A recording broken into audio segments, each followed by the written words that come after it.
Assalamualaikum warahmatullahi wabarakatuh. Perkenalkan, nama saya Nurjana Safiuddin dengan NIM 20240101013332. Di sini saya akan membahas tentang tohara, najis, dan hadas. Pertama, kita akan membahas tentang pengertian tohara. Tohara dalam Islam berarti bersuci atau menyucikan diri dari najis dan hadas. Istilah ini berasal dari bahasa Arab tohara yang merujuk pada tindakan menjaga kebersihan fisik dan spiritual. Tohara sangat penting karena merupakan syarat sah untuk melaksanakan ibadah seperti salat, membaca Al-Quran, dan melakukan tawaf.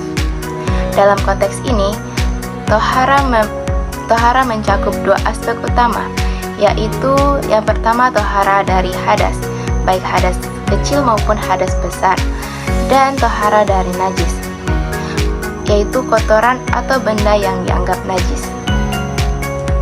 Selanjutnya kita akan masuk pada jenis-jenis tohara. Yang pertama itu tohara hissiyah.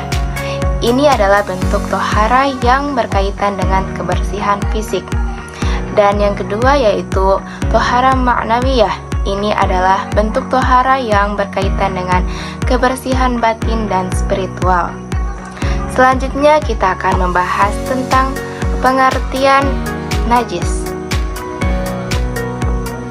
Najis adalah segala sesuatu yang dianggap kotor atau tidak suci dalam ajaran Islam, yang dapat menghalangi seseorang dari melaksanakan ibadah dengan baik. Secara bahasa, najis berarti sesuatu yang kotor. Dan dalam istilah fikih najis adalah benda atau zat yang dapat membatalkan kesucian seseorang atau tempat yang digunakan untuk beribadah. Najis dapat berasal dari berbagai sumber, seperti kotoran hewan, darah, dan benda-benda lain yang dianggap tidak suci.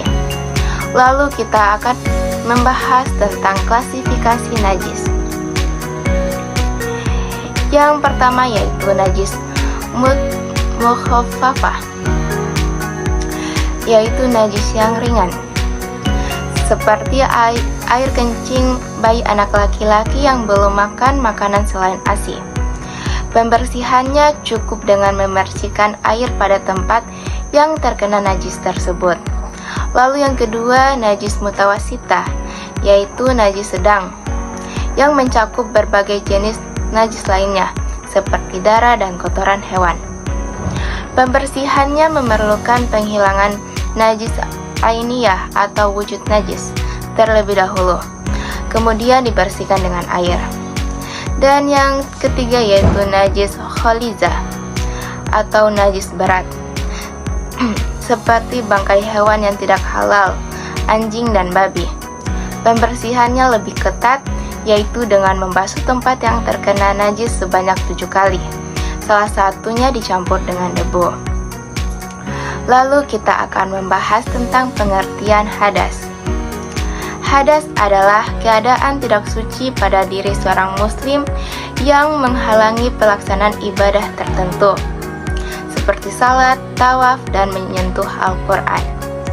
Hadas dianggap sebagai ketidaksucian yang memerlukan tindakan untuk kembali ke keadaan suci agar ibadah dapat dilaksanakan dengan sah. Jenis-jenis hadas. Yang pertama yaitu hadas kecil. Hadas ini dapat dihilangkan dengan melakukan wudhu.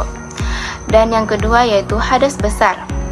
Hadas ini memerlukan mandi wajib untuk menghilangkannya.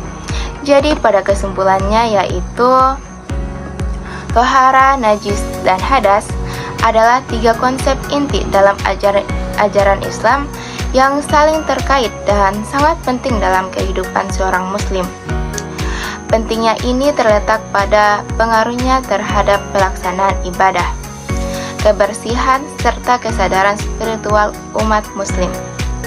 Dengan memahami dan mengamalkan tohara, najis, dan hadas, seorang muslim dapat menjaga kesucian diri dan lingkungannya, serta menjalani hidup yang lebih berkualitas dengan konteks spiritual dan sosial.